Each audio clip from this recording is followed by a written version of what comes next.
we don't have a Daniel. Okay.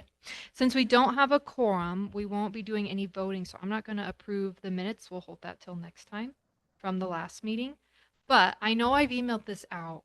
I really need to try to figure out who motioned and seconded of the last meeting.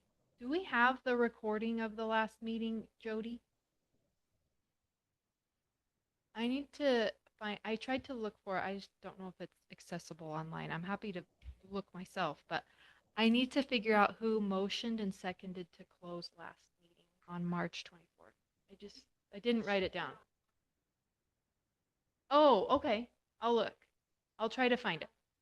I just looked on the city website and it's probably just me that I don't know where I'm looking. Hi. Okay. Um, okay, so sorry. Let's call to order. It is 5:01. We will start our Community Development Committee meeting. It's Monday, April 28th. We're at the Woodland Hills City office. I am the Community Development Committee Chairperson, Kirsten Thompson, and we'll do a quick roll call of who else is in attendance. Lori Thomas here. Lori Thomas. And Brandy Johns. And we also have Wayne Franson, and on Zoom we have Daniel Jensen. I'll write all those down in a minute. Okay, like so we'll skip that second agenda item because we don't have a quorum. And then third, so review and discuss results and feedback from the open house. Do you all have anything feedback? Do you want to share any feedback? Just make sure you come up, grab a mic or something. I know you sent me an email. So Daniel is aware of that and those comments and feedback. Do you want to share anything here? I wasn't there, so You weren't there. yeah. It was very interesting, I thought, to see kind of at the end when we were doing the map, what people were putting on the map. Because at the beginning of the meeting, I felt like everybody was like, we don't really want anything there, for sure not multifamily or commercial. And then I felt like after Daniel presented, people were like, okay, I can see how it makes sense to do some of that. And it seemed like at the majority of the tables along the main road, you would have some commercial. Like 11,200. Uh-huh. Yeah. And so it did seem like people were feeling like that was more something that they were open to. Huh. And I kind of went around to all the tables. I think you did as well, Kirsten, and we just talked to people, and it seemed like the consensus was pretty similar throughout each of those Yeah, tables. I was actually shocked by that Yeah. people came to similar conclusions, even though they were in separate groups. Not that people didn't kind of move around, but Yeah. for the most part, people kind of stayed at the table and they stayed there a long time. Yeah. And you could tell people were having opposing opinions. Mm-hmm. But it was just, I think it was just a interesting exercise for people to kind of assess what they felt comfortable with, but then also understanding after we had the public meeting. It was helpful when some people from the city were like, these are some of the financial challenges that the city's facing. So it helped people have real numbers to go, well, this is the city budget and this is some of the challenge. So I think it all was just helpful information for people. And I think that's the purpose of this, is to just information gather and information share. We're not the ones making decisions. But I think it fostered good feedback. It was good and- conversation, I felt like, between people. And I felt like as people would share their opinion, other people would share their opinion, they would kind of work together to feel like, you know, maybe if we work together on this, this is how we could make it work. And it seemed like at the end, people were pretty, for the most part, happy with what they had come up with, which again was pretty similar from each table. Yeah, it was. That was a good point. 'Cause it was interesting to see more density closer to that busy road. And I think people understood that at some point, it could be 10 years or so, where Yeah. that road's supposed to widen or whatnot. And so people kind of had that in mind. And then as they worked their way back toward the mountain, they wanted less and less or some sort of green space buffer. And that was something I actually wanted to mention. Somebody that was there who works for the state was wondering if there's a way to get, I'd have to ask what the name of it was, or maybe you guys know, but like an easement grant or something because of the elk. And it was like to potentially have funding that would preserve that land space so that they have a migration Migration path. path. Maybe. I don't know. That was just a question. And so I thought, well, I'll just throw it out. I don't know if that's something that's even I don't know enough about it. Add a little bit. One of the main reasons years ago, let's see.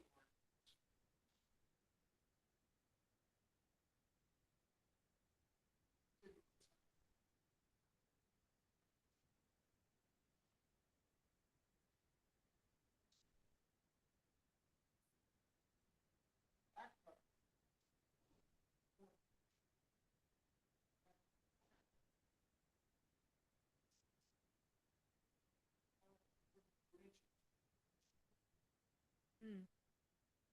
30-foot back from the community. Design purpose for that was kind of a wildlife corridor.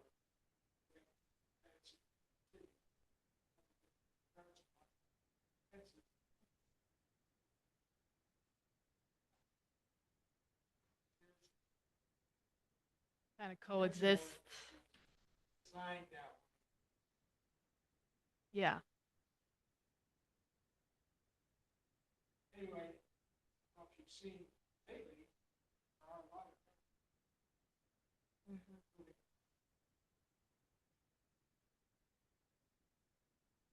Yeah. So that was just a question. I don't know if the state has funding for that. The question was like if there's a way to preserve that farm land in a natural way, is there a potential for I would assume it's a grant that would allow for conservation of that space or protection of that space. So I'm just passing that along because that was feedback that I received and I don't have the answer for that. Anything else? Daniel, do you want to talk about maybe what you saw or what the conversations you were kind of right in there in the tables too? Yeah, and I can see what I can find about the like the deer and elk corridor, the migration corridor, see if there are resources. I don't know off the top of my head, but I can look into that. My takeaway, very similar to what was said. I don't know that I was necessarily too surprised about the nature of the conversation, but what really struck out to me was that the trepidation that was definitely there about any type of density, anything that would be a little bit different, was really about keeping the look and feel of the community. And when people felt like, oh, there's a way to do both at the same time, there's a way that we can have commercial that would blend into the community, then I might be more open to commercial. But if it's a big box retail, if it's a strip mall, then it's a no, right? And I heard that over and over again, right? They don't want it to look like Spanish Fork or, like something you see along I-15.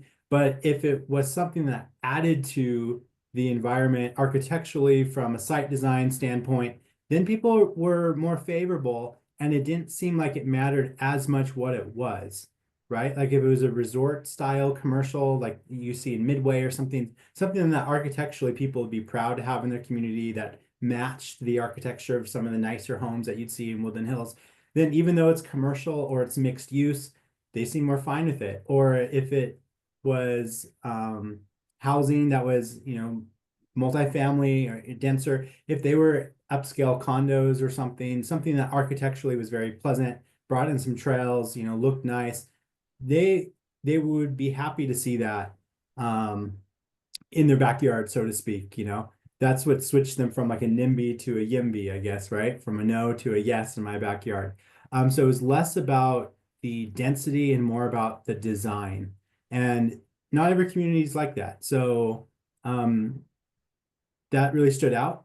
And the general plan draft that I'm putting together highlights that the feedback to council is that we care what it looks like a lot. And it's not so much we're okay with commercial or we're okay with higher density. It's we want it to look nice. And if it's not going to look nice, then we don't want to see, commercial. So I didn't take the mandate as we're okay with density or we're okay with commercial. I took it as we care what it looks like. Yeah. That was my biggest takeaway. Yeah, Can I add another comment? sure.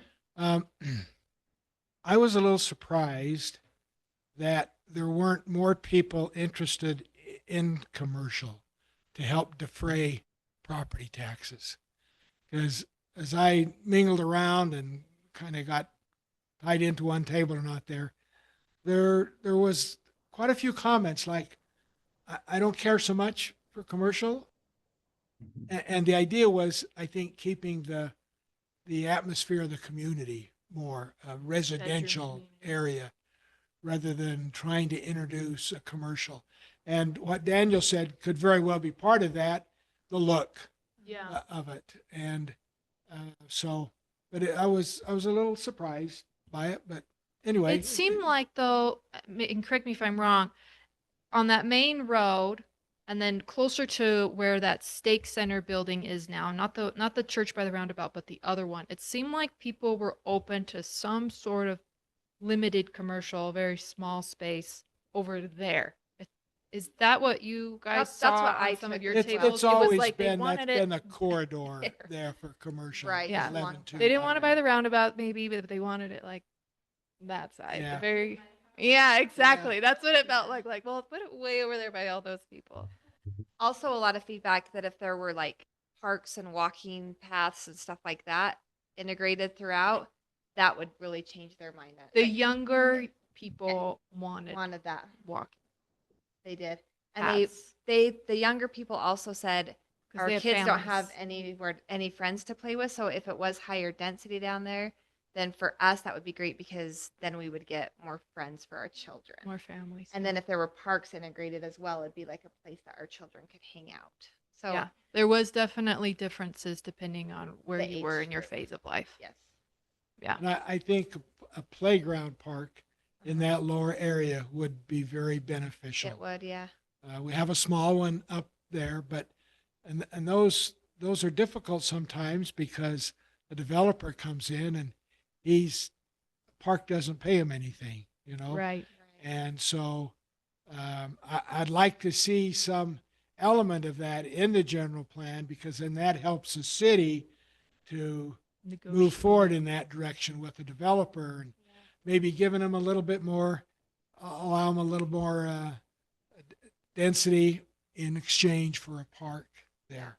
But I think down here, that would be ideal to have I say little, but have a park, A nice park. yeah. Yeah. And Wayne, I don't remember if you touched on this or not, but I'm curious your thoughts on. I get that area, it's, nothing is happening imminently, right? But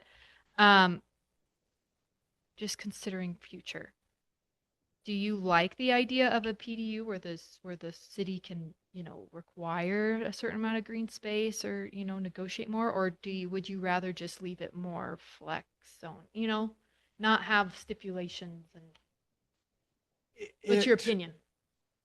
I'd like to see where there's a negotiation between a developer and the city. Because I think there's some amenities that the city can acquire that way that we may not be able to otherwise acquire.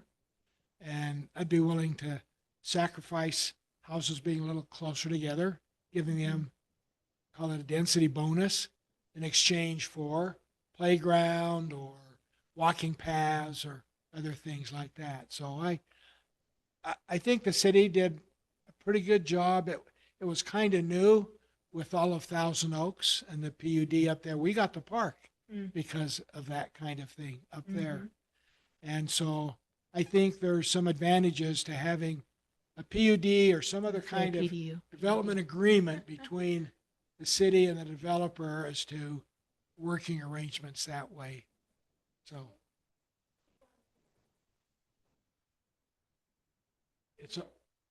it's all one family, but there's three four. Yeah, the two families. The Hanks and Nelson's own some of it too, but Hank's owned most of it. But it's not a single family. There's Mm.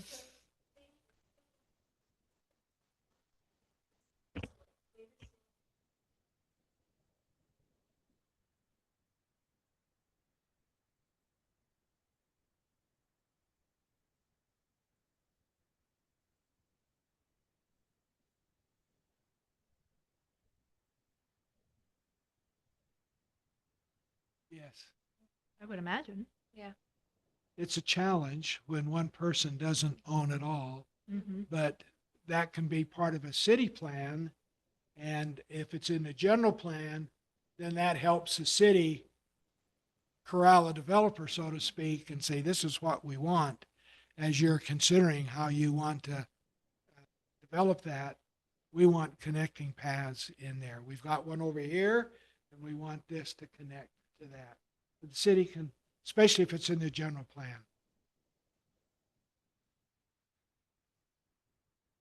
Yeah.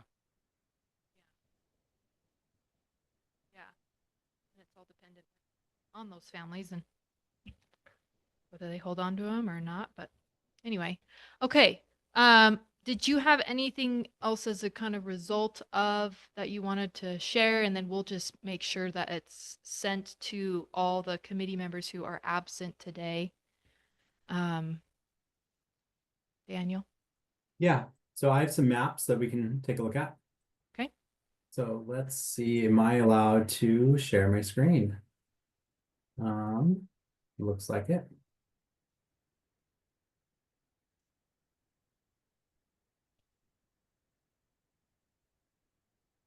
All right, do you see the land use this is the current land use map from the general plan from 2017. Does everyone see it? Really? I didn't know that. Wow.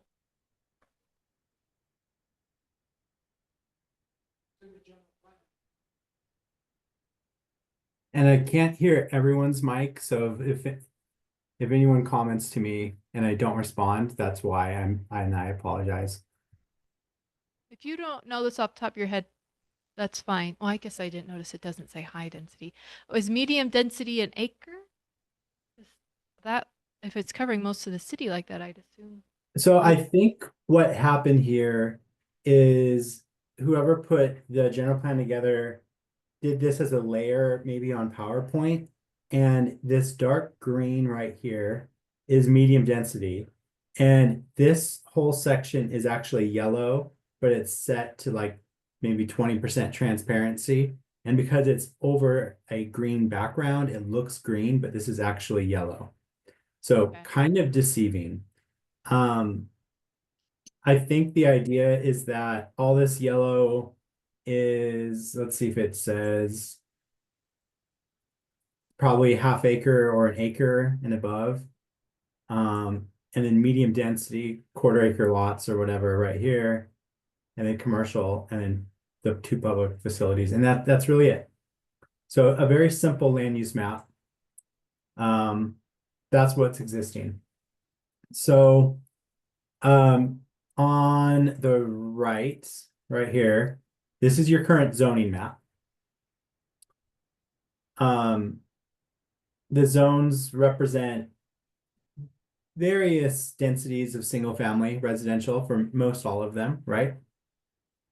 And the general plan land use map, just to make sure we're on the same page, the general plan land use map represents future land use, and it represents broad categories where you can have multiple zones within one land use category, right? So low density residential may entail several different types of low density zones, right? And medium density includes various types of medium density zones. So looking at the general plan, what we did is we said this whole section in blue, this is R119. So anything that's like R119 and denser, we calculated as mid-density. So half acre lots, quarter acre lots, pretty much anything under an acre. We put that in here as orange. And everything that's like an acre or above, we put as yellow. The various PUDs just fit within that. And within the general plan, we list it. We say currently all the zones that are within this land use category are these zones and so on. We wanted to have as much flexibility as possible up north in the lower fields and the area along the arterial roads. And so what we did as an idea right now is rather than say we want this land to be commercial and this land to be multifamily and this land to be PUD single family homes or whatever, we just took that whole area and we said this is a good place to have an overlay. That could, well, we put it as an overlay in the land use map.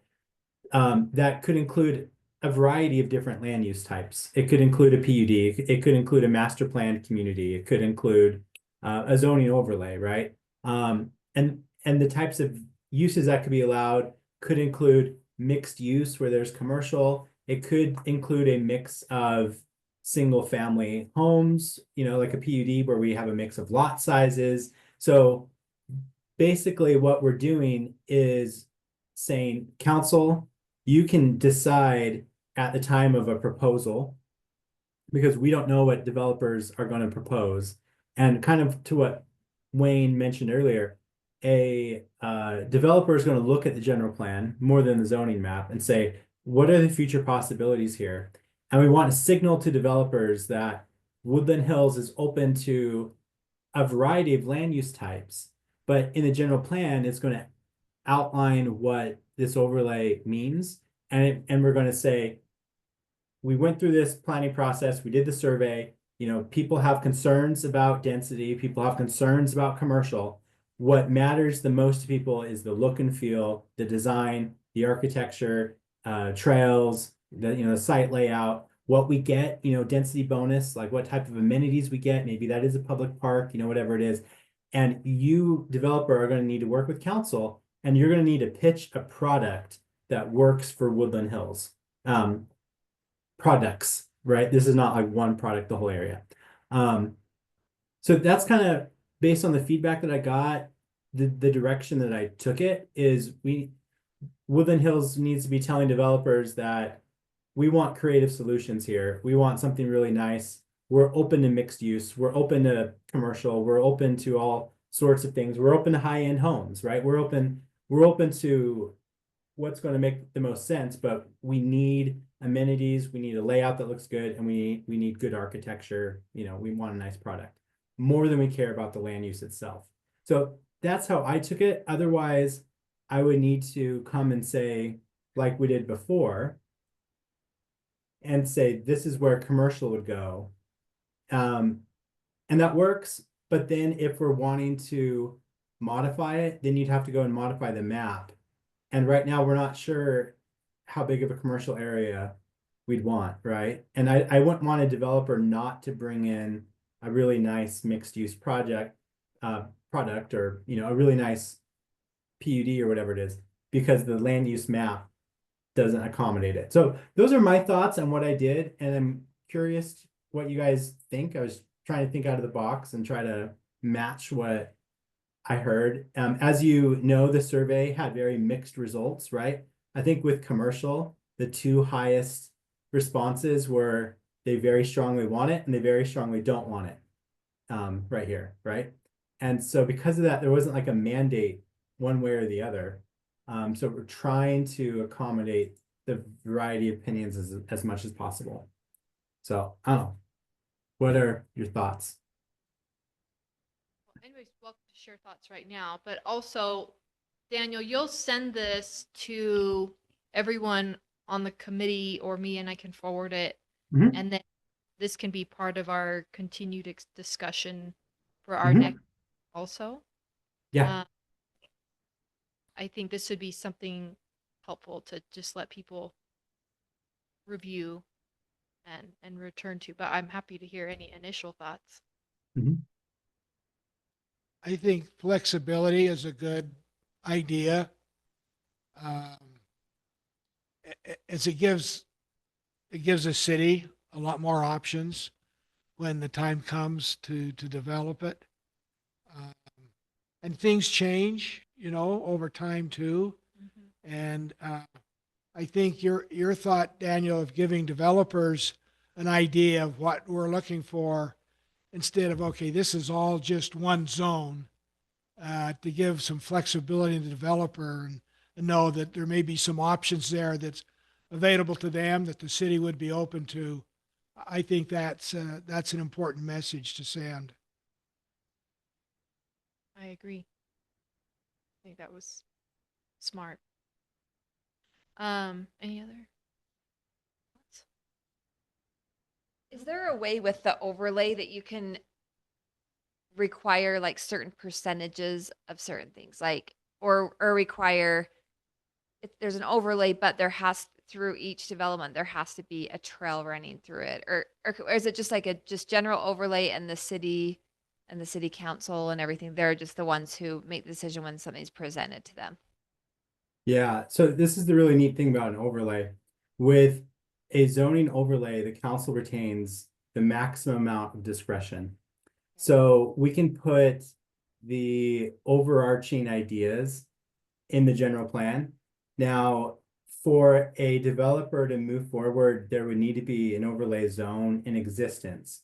Now, sometimes the city works with the developer to create that overlay zone, right? The actual text of the zone that gets adopted in the code. And in this case, where Woodland Hills doesn't have that overlay, I think the idea would be that you're signaling to developers, hey, we are open to an overlay here. We don't have one currently adopted in our code. You know, you have a couple of the different PUDs. And so we'd want to work with you. And in that overlay, you have all the discretion in the world to draft an ordinance like that. And that's really common. So it's common for an overlay to say, for so many units, we need to have certain amenity types, right? Like if you're more than 50 units, then we need to see a park that has a playground and that has one of the following 5 sports facilities, or whatever it is. X amount of open space, and that open space needs to be usable in certain ways, aggregated into certain common areas with a certain amount of trees. Some overlays will go as specific as how to do the landscape plan. Some don't, right? Some just say you need to bring a landscape plan, and council needs to like that landscape plan. You want the landscape plan to be submitted at the time of overlay approval, and if we don't like the landscape plan, we deny the overlay, right? And so that's the cool thing about an overlay is you don't have to list every standard like you would a zone. You can just say, if you don't bring in a landscape plan and a site plan and all that we really like, we just deny the overlay. But you want to give developers an idea of what you're looking for, right? So they're not just shooting in the dark. So we would want to have something, even in the general plan, about how any overlay is going to need to have a mix of amenities, trails, recreation, facilities, whatever it is. And then when you go to create an overlay zone itself, you want to have even more specifics in there about those amenities and about the trails. I haven't seen one that has like feet or miles of trail per unit. I haven't seen something like that. Typically what I see it as is a percent of open space, and strict requirements that open space is exclusive of things like storm drainage or unimproved area, right? Like it's like usable open space. And then always with any overlay I've been a part of, when I've worked for a city or a county, you would want a site plan submitted at the time of overlay approval that shows where all the trails would be located, and trails are a big part of it. So kind of answers your question. That helps. Thank you. Yeah. Okay. Yeah, I was gonna ask that, but I mean, you talked about people being very had a stronger opinion or more acceptance as long as the aesthetic fit what they envision us being, a mountain city, mountain town, right? Mm-hmm. How do you um do you communicate that in a general plan, or is that just up to the city? Because I think that's something that could change. Yeah. I mean, you're gonna have 3 bridges come in. That's gonna kind of change. I don't know if that'll change people's perspectives or not. I don't know. Maybe won't. But I don't know. Is that a good idea or not? I'm not saying Yeah. it is. I think that when you're putting a general plan together like this, you want to have the right messaging because this is where developers are going to look. And we don't have to like come in and put architectural renderings or really specific requirements, but at least the language that says our residents care about this and the overlay is going to need to address these things. And of course, council retains full discretion. Council can interpret that. And what you might say is beautiful mountain town, yeah, maybe 10 years from now, 5 years from now, with the development around it, your image of a beautiful mountain town and council's image differs, and council's image might match more of what's built on the west. And that's fine. They're council. You know, they retain that discretion. Okay. For your I information, don't want to pigeonhole council, right? Right. That was my. there's issues sometimes. An HOA has a lot more flexibility in dictating how a community looks or how their HOA looks. Right now, there's state codes that prohibit the city from doing some of that Yeah. architectural type thing. So, and that's changing constantly. Right. But the idea is, from a state standpoint, is to allow not such restrictions on how things look, to make them broader. And I think one of the concerns they have is providing housing for affordable housing. And usually with that, you don't get a lot of the bells and whistles Right. as to how a house looks. And so I think right now the state's trying to promote that plainness a little bit, if I can use that word. So it's something that the city's always faced with, certain things that we can work around, some things we can't. And sometimes we're bound by state code in some of those areas also. Yeah. Can I speak to that? Yeah. So one nice thing about this mix is, as it relates to affordable housing or moderate income housing, that can be kind of worked into this, right? We don't want an affordable housing complex built, but hopefully council can take the lens that, hey, if you're coming in, developer, and you're building 200 units over this large area, can we have 10 of them be smaller units that are good starter homes for families or places where people can go to downsize? And those units are going to be cheaper, smaller footprint, not all the bells and whistles. And hopefully then there are some other units that are higher end, right? And by doing that, you create a nice mix of housing rather than monolithic, right? Where like everything is the same for the same income and same style. But with architecture, the interesting thing with an overlay is the overlay goes on top of the zone. The base zone is still there. And because of what that does is that gives the developer the option to build what the base zone is. And maybe we do want to put a base zone of commercial up here. I'm not sure. Right now, the base zone would be this zoning map right here on the right. And the overlay is an alternative that gives the developer a lot more flexibility.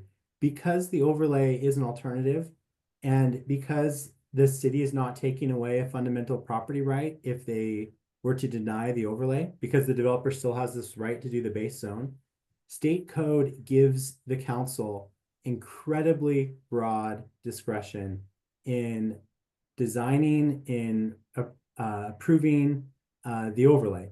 And so unlike typical development, in an overlay, the city can heavily regulate architectural standards. They can regulate colors. I mean, anything that an HOA can do, the city can do through an overlay. So they can regulate where trails go, what the roof pitch is, what material the roof is made out of, what materials your walls are made out of. I'm not saying Woodland Hills wants to get that granular with everything, But often with an overlay, the council will say, we're not going to approve the overlay until you bring in your final architectural renderings. We want to see what the buildings will look like exactly. And it's tied to those architectural renderings, so there can't be a bait and switch. So in that regard, you're actually heavily regulating, right? Because they have to build the thing that you approved. So, I mean, you're regulating everything from windows to landscaping, and you cannot do that with a traditional zone. In a traditional zone, you can't even regulate what type of landscaping goes in the front yard, right? You can't require grass, you can't do any of that. So that's one really cool thing about an overlay, and that is its biggest difference between traditional development and the overlay. Which right now I don't think Woodland Hills has any overlay like this, so that's new, and pretty much every development's kind of like Wayne says, right, where the state is really restrictive on what the city can and cannot regulate architecturally. We do have an overlay zone, Daniel. I don't know if you've realized that or not. Have Some things been constructed area- in it? Pardon me? Have things been constructed in it? No. Yeah. It is, but nobody has built the smaller.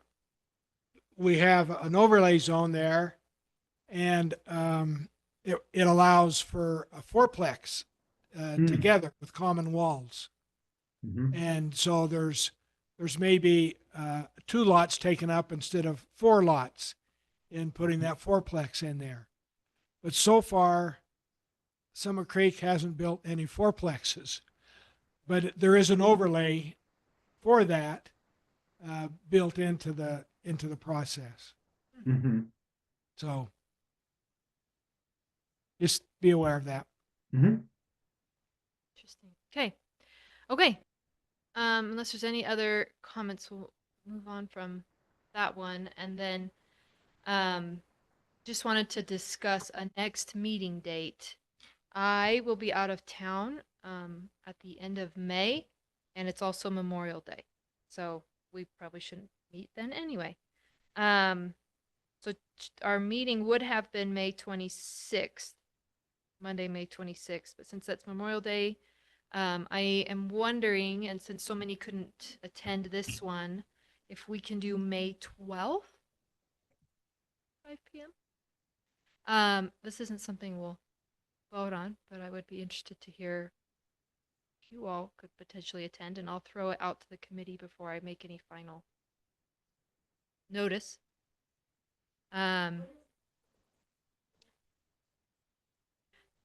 Good question. Check with Jody on that date too, okay. just make sure nobody else is meeting. Okay. So, okay, I'll check with Jody, see if that works. We'll still do 5 p.m. And what we're going to do is review goals. Daniel, I don't know if you just want to speak to that in a moment. Let me keep going though, because in June, July, August, we will likely start reviewing 2, maybe 3 sections at a time of the general plan. Ideally, Daniel, correct me if I'm wrong, we'll get those sections. I don't know if we'll get them at the meeting or ideally, a certain amount of days ahead of time to give people opportunity to review so that they're ready to comment at the meetings. And these are just committee members. It's not like we're publicly throwing them out there. So for the committee members to review and then, shape those sections as they go. So that's my understanding. Daniel, you want to talk about the goals? Mhm. Yeah, so for every element, we have broad goals or objectives, goals to achieve those objectives, and then strategies to achieve each of those goals. So goals, objectives, goals, and strategies. And that's kind of the meat of the general plan. The rest of the general plan backs that up, right? We have the reasoning behind the goals, the feedback from the community, why those goals are important, how they're best practice, or whatever, what they mean to the community, that sort of thing. But we really want to make sure that the goals are correct. The goals are what the city does indeed want to work on, right? Candidly, as much as it pains me to say it, I know that a lot of people aren't going to go and read all the beautiful writing that I put in there, but people are going to go look at the goals, right? So that's what matters the most. I have most of them drafted. I would say most elements I have goals completed, a draft of it. And I've sat down with Wayne and Ted and with Sherry and with the Parks and Trails and reviewed the respective elements. So I can send those to Kirsten in the next couple days. We'll do maybe 3 or so elements per month and go through those goals and make sure those goals are accurate. So And- are you then we'll do help me understand. The next meeting we'll just do like you're saying 3 goals that will then shape a section. We're not going to do like like 3 elements worth of goals. So okay. like land use, moderate income housing, and transportation, like all. So there's probably like 30 goals within or 20 goals within those 3. Okay. Does that help you kind of an idea of the next few months, how this will keep shaping till completion? So And- what we'll do is we'll rotate through, and once those goals are ready to go, I will send off the draft. I have draft language for the rest of the element, but it hasn't gone through our marketing team. It's not done in InDesign. It doesn't look super nice. It's just text in a Word document. So once we know that the goals are good, honestly, 2 weeks from now, we'll go through the first like 3 elements. I will then send that over to our marketing team and we'll get the first draft together. Once the draft is done, I can provide that draft to you as that draft gets ready, and we can be reviewing that as well. So goal is May 12th, we review a couple of goals. We'll have some time before the meeting to get those thoughts in order so that at the meeting it's productive and close it Mhm. out. Then that gives you time to talk to marketing, and you'll have 6 weeks because we'll be meeting halfway through May until the end of June to then start getting us some, like you're saying, completed pretty draft sections. But these are just drafts. These aren't by any Correct. means. Very, very much, yeah, draft. So There, we'll just keep moving forward through. yeah, so at that point, we would have the draft of the chapters that we've reviewed in terms of goals, right? And then we'd also have a new set of elements goals for June, right?